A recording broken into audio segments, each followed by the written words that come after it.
Well, hello, and I am delighted to have joined me today one of my colleagues, a great guy by the name of Paul Vanrew. Paul is an expert in all things digital marketing, particularly customer acquisition through paid search and social, but generally sort of use of digital marketing to acquire customers in a measured way. So Paul, tell us a little bit about yourself, about your background, and what is it that why is it that you became this expert in all things digital marketing? Yeah, great. Thanks for having me on. So I kind of fell into this career. So I have a degree in advertising coming out of my undergrad, and I think, as it often is for a lot of people, whatever your first job ends up kind of setting the trajectory for the rest of your career. So I had a sense of kind of the area I wanted to play in, but the digital marketing side of things is kind of more of a happenstance occasion than something that I decided on. So early in my career, I was working mostly with kind of like different agencies. So I would come in, I would manage, anywhere from 5 to 15 clients, mostly focusing on like paid search and SEO and kind of the traditional digital marketing efforts. And then after that, I ended up moving kind of in-house and being like the digital marketing guy at some of these different companies. And it's lots of different types of companies: e-commerce companies, B2B companies, SaaS companies.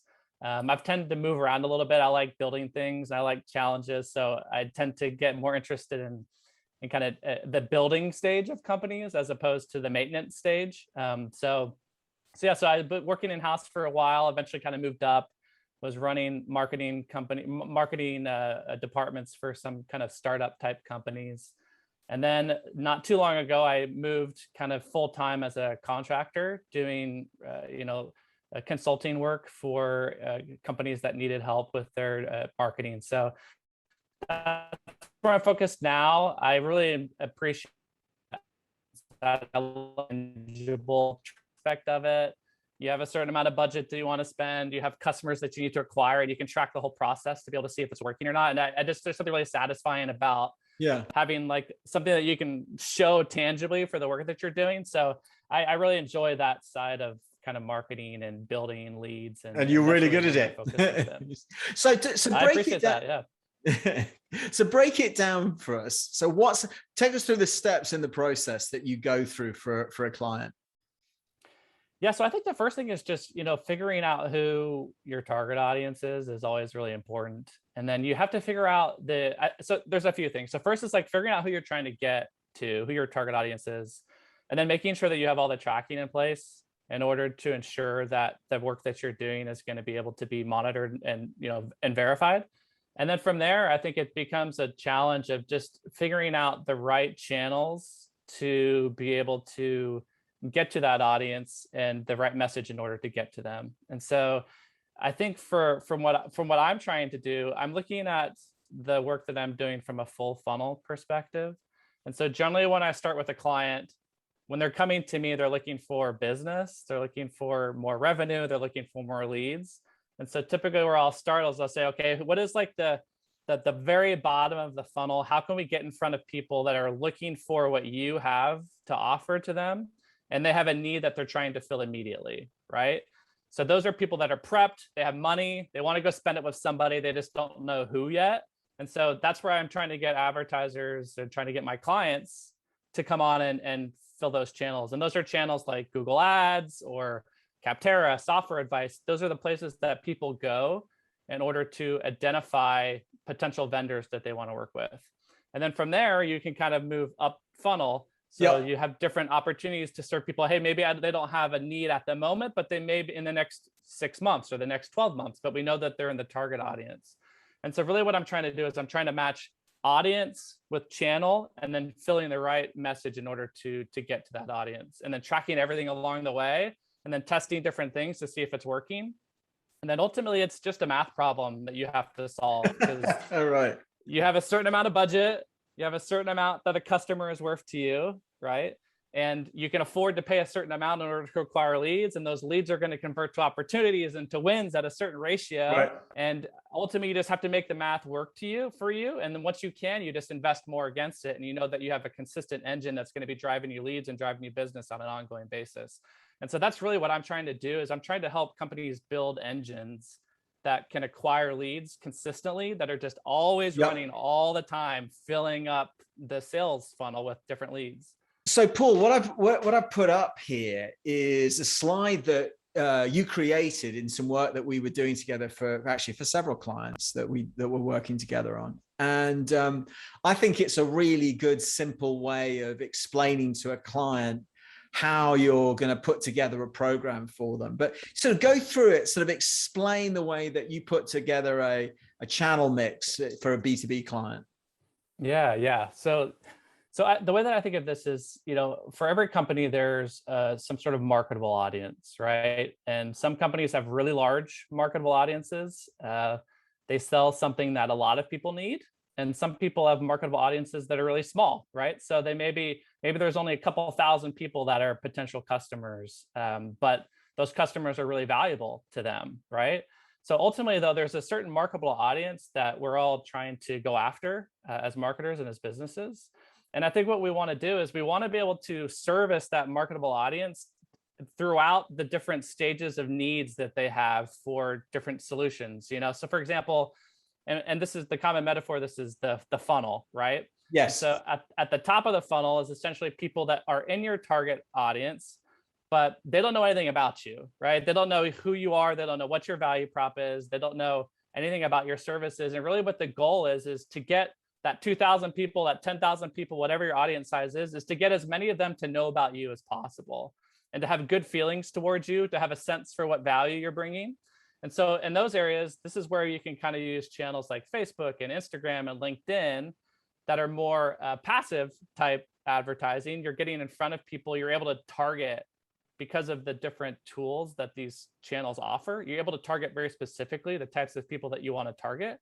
And you're able to get ads in front of them that are maybe more focused on things that are less about trying to get them on a call with a sales rep, but more about you adding value to them as a professional. So you could offer them things like, okay, here's a piece of content that's going to help you know a little bit better how to do your job. Or here's some information, a survey about different people that are like you and things that they've learned that will help them to do better at their job.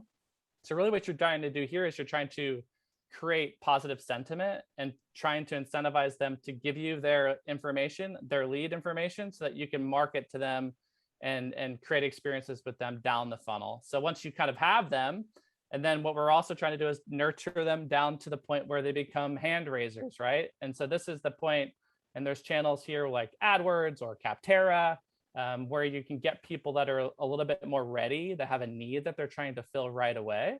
And then at the bottom of the funnel, those are people that maybe they've come, they didn't necessarily do what you wanted them to do yet. They didn't fill out the lead form. They haven't purchased, they haven't signed up for a call with a sales rep yet. And this is where kind of retargeting, and which is where people that have visited your site, you serve ads to them after they leave, so that you can hope that they'll come back and do the thing that you want them to do. So this is kind of like the funnel that marketers talk about a lot. And what I'm trying to do when I'm helping B2B clients is to really grow the full funnel, so that you're not focusing just on one aspect of it, but that you have a healthy stream of leads that are coming in and progressing through the funnel. And it's a lot cheaper to acquire leads at the top of the funnel than it is to acquire leads at the bottom when there's a lot of competition from the competitors. Right. So I know how long, this is like one of those questions, which is how long's a piece of string, but for a B2B marketer in the healthcare space who's like, trying to acquire healthcare system customers, what's a typical budget that marketers should think about, should sort of consider, like, what should I budget to do a pilot? And then what should I budget once I get this thing working? What should I basically plan on spending month to month? Yeah, like you said, it is somewhat tricky to it's an unfair question. But I think in general, for most companies, if you're allocating $5,000 to $10,000 as an exploratory spend, you're able to see a lot about the channels that are going to be effective for you. You're able to learn a bit about different messaging that's going to work, different audiences that are going to be more effective. So the generally where I like to do things is you spend $5,000 to $10,000, you try a few different things, you figure out what works, and then you invest against success, Yep. right? And so once you have a consistent stream of leads that you're comfortable with from a cost perspective, and that you're seeing are converting to opportunities and into business, and then you can just grow and invest against that, and you have a confidence that that investment is going to yield a return for you. Got it. And so, once, for, I don't know, a company, what are sort of typical budget ranges that you see people in the sort of B2B technology space spending, as opposed to, the consumer B2C, where it's maybe more of a B2C e-commerce play, where you can really tie, you spend, $1, you're going to get $2. So, you can then you can budget accordingly. It's harder in B2B because it's typically a complex buying cycle. Yeah. So generally, from what I see, there's a pretty strong correlation between the number of companies you can sell to and an appropriate budget from which to target those companies. So if you have like 200 potential companies those are the only companies in the world that are going to buy what you have to sell. Yeah. It's harder to spend millions of dollars against 200 companies. Whereas if you have a product or service that's relevant to 400,000 companies, you can invest quite a bit more, just because it's Right. easier to scale up. So if you have a pretty niche service, a pretty niche product that you're selling, $5,000 to $10,000 a month is totally adequate from which to target. Right.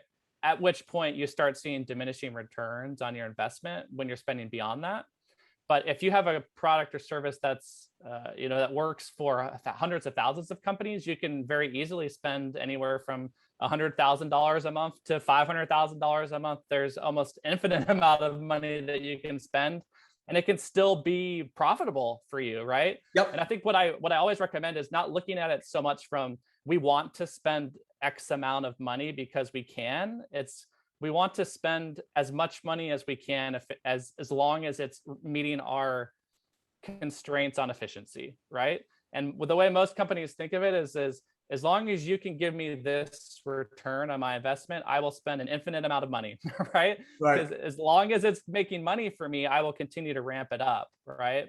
So, but in general, though, the more companies you can sell to, the more likely it is, or the more of a need for additional budget you have. That makes perfect sense. It's a very interesting way of looking at it. So just in closing, tell me a bit about sort of your whole approach to measurement and optimization.